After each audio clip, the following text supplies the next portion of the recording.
Rear beam is off, that's easy peasy. You just obviously unplug your sensors, undo your brake pipes, undo your handbrake cables, and then the two big bolts through the beam, and then the shock absorbers, and that is out. So I'm going to leave the tank in for now as a bit of counterbalance until the engine's out. So, removing the gear selector rods. There's a 10mm holding this one on there, undo. And then you've got a roll pin that holds this bar in, and I've had this for ages, but just a pointy M10, M8 I think. And then that just knocks the roll pin out. So that's them off. Next will be probably the engine steady, and then I'll start looking at the subframes and getting them out. Frontmost subframe is off. You've obviously got the 4 bolts that hold it to the front panel, and then you've got the 2 on each side of the lower wishbones, I suppose you'd say. So that's off. So next is to actually get the proper subframe off. I'm going to undo the rack from inside and obviously the pipes off it, because the rack is on the subframe, and then that can all come down with the legs. I might actually just pop the ball joints, thinking about it, and then the legs can come separately, make it a bit easier to manage when it's on the floor. Both front legs are off complete, which means that the subframe will come off a lot easier, be a lot lighter. I've just got to undo the power steering pump down here somewhere, and then we can work on getting that out. But first, it's a cup of tea. And the front rear subframe is off. So that's got the rack and everything on it. This was bolted onto the pump, obviously, with a couple of retaining bolts. And then you just had this hose that was hose clipped to the reservoir. So that's all pulled out. So now that's out the way, the engine, other than a few bits up the top, will be ready to come out. I think everything is undone. All the coolers are out, pipe work's out, done the fuel lines, done the loom, done the matrix pipes. Yeah, I think now it is just the engine mounts. So, oh no, it's not. I've got one more pipe on the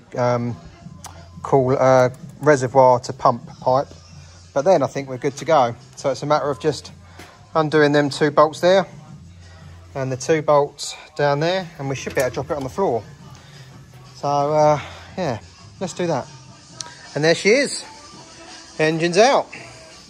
So now the last thing to get underneath probably is the fuel tank, and then potentially the fuel lines, because that was a diesel. So I think I'm just going to take the lines out just to be on the safe side. So yeah, cup of tea, and then we'll get on the tank. So we have stripped off the fuel and brake lines. Now the brake lines aren't much cop, but they all come as one unit, so I'll change them at some point, but they're off. I just can't get the handbrake cable off because 3 of the bolts are rounded, and because I've just had all the fuel lines and stuff off, I'm not going to start grinding it now. So I will leave it to another day till it's all evaporated. I'll move the fuel tank out, that's all off, but I'll move that out of the way before I start grinding. I'll cut that cable off, and then we're pretty much done for underneath. So I'll come back another day. Right, I've got the handbrake cable off, so it's now on the dollies. I'm ready to start stripping out the inside. So I'll get on with that shortly. I'm going to bring the Defender in and just give it a good check over after the weekend's laning. It done quite well. I'm quite impressed with it, really. Suspension was fine, compliant. We got quite a bit of articulation. I'll show you a picture now.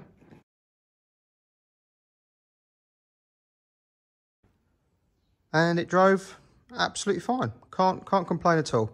So I'll pull it in and just go around and just make sure there's nothing hanging off it or nothing's been damaged. But the only thing you might be able to spot is the spotlights took a whack. The one on the driver's side in the middle there got snapped off. So I'm going to have to rethink those. I've got an idea for that. As for the front spots, I don't know if I'm going to keep them or whether I'm going to get a light bar that sits underneath the roll bar. I think that might be the better option. So, right, what I am going to quickly do though is get a diff prepared for Wales, because last time I went, or the time before, I blew a diff. To get these out, an absolute nightmare. So I'm just going to chop it off in 3 directions and then it will come off. So, right, I'm going to do that. That one fought me all the way. I cut the triangle in it where its centre comes out, still wouldn't shift. Ended up having to cut all the way around the bottom and then lift the whole top off to be able to get to the nut. What a nightmare. never mind, it's done now. So that's ready. So if in the event I need to use it, with the 4-bolt flange, there's no nut cover, so you can just literally buzz the nut off, swap them over. So that's now ready. So that's another job completed. The spotlight on the other side that was mounted at the top there got ripped off. So obviously trees were hitting this. My CB aerial got ripped out because trees were hitting it. So what I've done is I've got an exhaust clamp, put it on the side and mounted the spotlight to it. So it's now, I've got to tighten it up. So it's now sort of not quite safe, but you know, pretty much behind the cage. I could fit it to the rearmost bolt, but I think it probably wouldn't fit too well because it's almost touching the roof as it is. So yeah, so now that's sort of working. I've just got to tighten that light up to the holder and then put one on the other side. So yeah, that'll work. And then I've got to think about what I'm going to do with the front spotlights because they took a whack as well. Okay, done a bit more this morning so far. As I said, when I went laning the weekend, some things I found were a problem with the spotlights across the top of the roof getting hit and the ones on the side got snapped off. So what we've done is taken all the ones off the top. I've replaced the 2 spotlights that I had mounted on the top. They had some missing LEDs anyway, and swapped them for these ones that sit under the roll bar now. So that's a bit more well packaged. There's no lights up there. I'll end up getting a light bar, I think, to go in front of the bar, so it's not up high. And then I think I showed you yesterday, I've got the spotlights, the side lights even, bolted to the cage on the side, so they're protected by the overhoop. So that's that job done. Now this window won't go up, so I've got to sort that out. I had the door apart, the window had come off the runner, and in fact the screw had come out that holds the runner to the frame. So I drilled and tapped, drilled and self-tapered a few extra screws in there, and it's now back together. So the new doors can't come soon enough, I've got to be honest. Anyway, I've had it up on the lift. Everything seems fine. We've got nothing loose except for the rear silencer hanger was a bit loose, so I've nipped that up. Everything else is tight. There's no wheel wobbles. There's nothing like that. I've checked the fluids. The fluids are all good.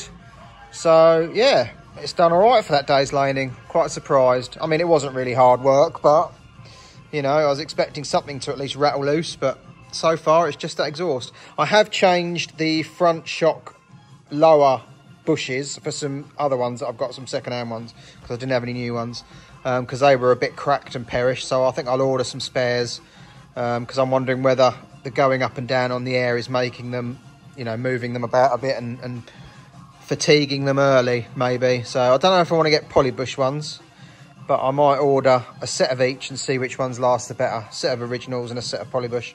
We'll see. So yeah, so that's done. Yeah, I think that's all I need to do now, really, is just drop it down and use it. Right, I had to get the MG apart. The roof decided to let go just on the day that it torrentially rains. So this was a bit damp. It wasn't actually that wet, to be fair, but there's a bit of residue water in there. So I thought I'd better clear this out. It's going in the barn anyway, so it's something that needs to be done before next summer, really. So yeah, I just thought I'd leave it here drying out overnight. Right, little update. I've got the exhaust half off the Jag. I need someone to help me just wiggle that off because it's a bit too tight. I've got Mikey coming tomorrow, so do a bit of work so he can give us a hand to get that off, and then we can do what we need to do. BRM, a lot of the interior, well, most of the interior is stripped out. Next is centre console, handbrakes around, centre dash, and then we'll start pulling the dashboard out. Then obviously the door cards, carpet, and then the full loom, because we're going to need the full loom, because I don't know what loom that was, and I don't want to get all the engine in that and then find out it's not compatible with the loom. So I'm going to swap the whole lot just to be on the safe side. So I'm going to have a cup of tea and a bit of lunch and then crack on with the rest of it. Well, I found one treasure in here. A pink clipper. Woo! Not that I need one, but you know. Dash is out, carpet's out. We've now got to just attack the heater system and pull the wiring loom out is the next job. So yeah, it's pretty much done. We ain't got much left to go. I've just got to push them handbrake cables out as well. And then yeah, go around pulling out the loom from front to back, or I'll go actually back to front. Okay, as that's all stripped, I'll start at the back and work my way forward. All right, let's get on. Right, an update. I got the front to back loom all out, so that's all done. I've got the steering column out. I've got the dashboard support bar out. So next is just to start taking off the heater and get the rest of the loom out. But I've had to move it aside because I've got to get the Defender in here tomorrow, so Mike can do some work on it for me, as well as the Jag. So I've just pushed it right out of the way, and then while he's working on various bits, I can probably get on if I can squeeze in. So right, let's go home for today, and we'll be back in the morning. We now have seat risers that pivot, and the sun visor holds it up so I can get to the battery box nice and easy. Lovely.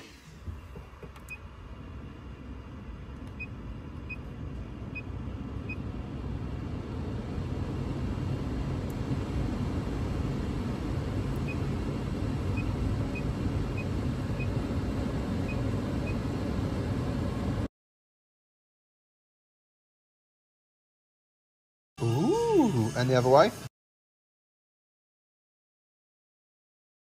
Oh, electrically operated flaps.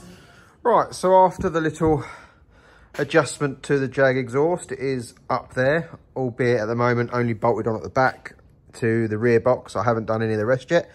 I just wanted to get it up on there out the way. I'll get to that. Defender.